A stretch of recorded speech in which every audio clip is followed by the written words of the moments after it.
Hi everyone, this is Daniel at House of Legends, and with Burns Night coming up, I thought you might like to learn Tam o' Shanter and recite it to impress your friends. So here it is.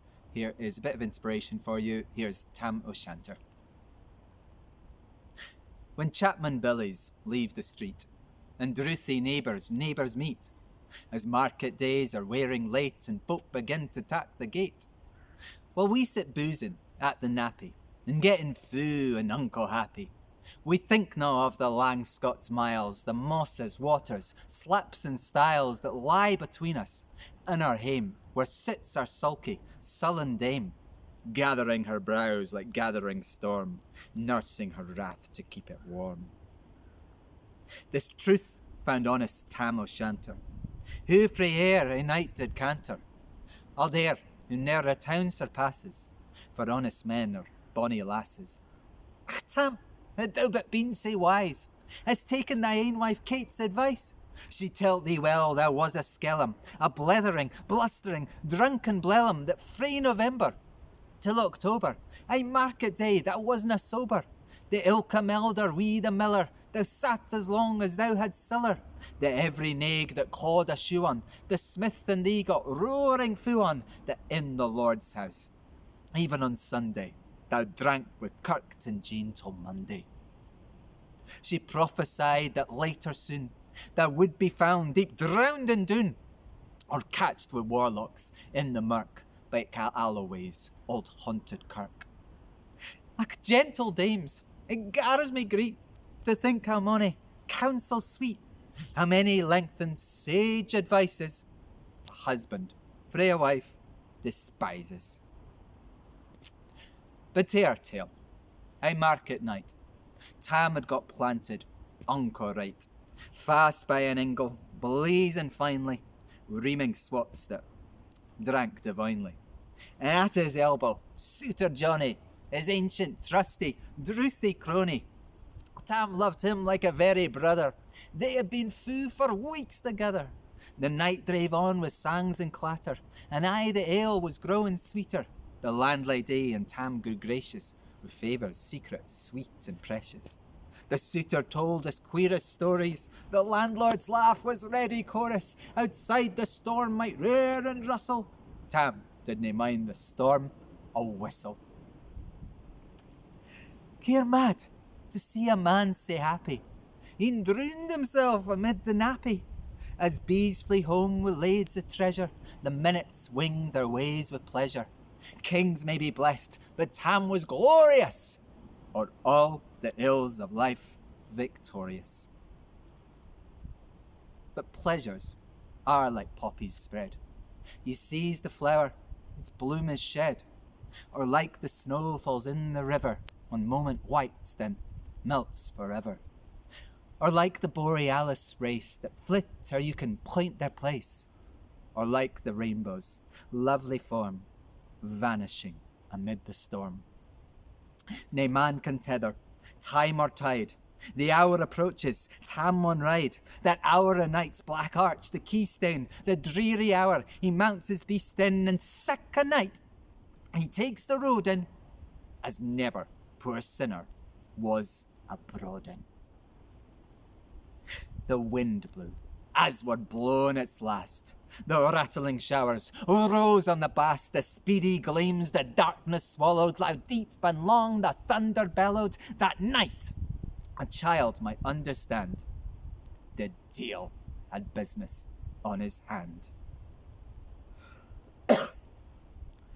Well mounted on his grey mare Meg, a better never lifted leg, Tam skelp it on through dub and mire, despising wind and rain and fire, whilst holding fast his good blue bonnet, was crooning o'er some old Scots sonnet, was glowering round with prudent cares, lest bogles catch him unawares. Kirk Alloway was drawing nigh, where ghaists and hoolets nightly cry. By this time he was crossed the ford, where in the snow the chapman smored, and past the birks and meikle stane, where drunken Charlie bracks next bane, and through the winds and by the cairn, where hunters found the murdered bairn, and near the thorn, aboon the well, where Mungo's mother hanged hersel. Before him, Doon pours all its floods. The doubling storm roars through the woods. The lightnings flash from pole to pole. Near and more near, the thunder rolls when glimmering through the groaning trees. Kirk Alloway seemed in a blaze. Through Ilka bore the beams were glancing, and loud resounded mirth and dancing. Inspiring, bold John Barleycorn, what dangers thou can make us scorn. Wi' tuppenny ale, we fear nae evil. Wi' Uskabe, we'll face the devil. The Swatsea reamed in Tammy's noddle. Fair play, he cared not deals a boddle. But Maggie stood, right sair astonished, till by heel and hand admonished, she ventured forward on the light. And wow, Tam saw an unco sight. Warlocks and witches in a dance. Nae cotillion brent new frae France, but hornpipes, jigstra, spaes and reels put life and metal in their heels. A winnock bunker in the east, there sat old Nick in shape of beast. A Towzy tike, black, grim and large, to gie the music was his charge. He screwed the pipes and gart them skirl, till roof and rafters, oh, did dirl. Coffins stood round like open presses that showed the dead in their last dresses. And by some devilish cantrip sleight, each in its cold hand held a light, by which heroic Tam was able to note upon the Hayley table a murderer's bones in gibbet irons, 'twas span long wi' unchristened bairns. A thief new cut it from the rape, with his last gasp as gabbed and gape. 5 tomahawks with blood res rusted, 5 scimitars with murder crusted, a garter which a babe had strangled, a knife a father's throat had mangled, whom his ain son of life bereft. The grey hair yet stuck to the heft, with mair horrible and awful, which even to name would be unlawful. As Tammy glowered, amazed and curious, the mirth and fun grew fast and furious. The pipers louder and louder blew, the dancers quick and quicker flew. They reeled, they set, they crossed, they creaked, till ilka curling, sweat and reek it, and kissed her duddies to the wark, and link it at it in her sark. Now, Tam, had they been queens, all plump and strapping in their teens, their sarks instead of creasy flannin been snow white 1700 linen. These breeks of mine, my only pair, that once were plush with good blue hair, I would ha' gi'en them off my herdies for a blink of the bonny birdies. But withered beldams, old and droll, rigwoody hags with spina foal, louping and flinging on a crummock, I wonder did not turn thy stomach. But Tam kent what was what fu brawly. There was I winsome wench fu wally, that night enlisted in the corps, and long after Kent on Carrick shore.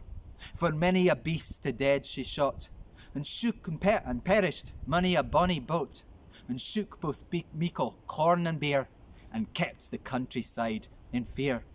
Her Cutty sark of paisley yarn, that as a lassie she had worn, though of longitude sorely scanty, 'twas her best, and she was vanty.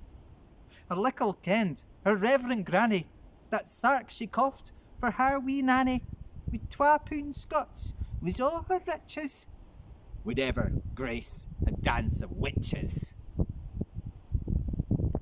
But here my muse, her wing Moncur, sick flights are far beyond her power, to sing how Nanny, lap and flang, a supple jade she was and strong, and how Tam stood like ane bewitched, and thought his very een enriched. Even Satan glowered, and fidged fu fain, and hotched and blew with might and main, till first I caper, syne another, Tam tint his reason all together, and yells out, "Well done, Cutty, sark!"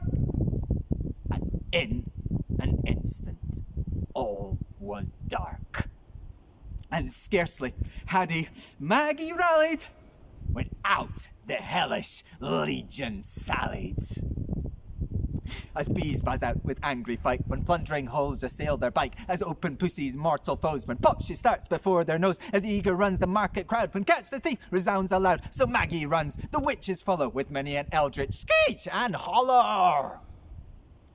A tam, thou get thy faring, in hell they'll roast thee like a herring. In vain thy Kate awaits thy coming, Kate soon will be a woeful woman. Now do thy speedy utmost, Meg, win the keystone of the bridge. There at them that thy tail may toss, a running stream they dare not cross. The ere the keystone she could make, the fiend a tail she had to shake. For Nanny, far before the rest, hard upon noble Maggie pressed, and flew at Tam with furious ettle, but little wished she Maggie's mettle. A spring brought off her master whole, but left behind her ain grey tail. The carling clocked her by the rump, and left poor Maggie scarce a stump. Now, whom this tale of truth shall read, ilk man and mother's son, take heed. Whene'er to drink you are inclined, or Cutty sarks run through your mind, think, ye may buy joys o'er dear. Remember, Tam o' Shanter's mere.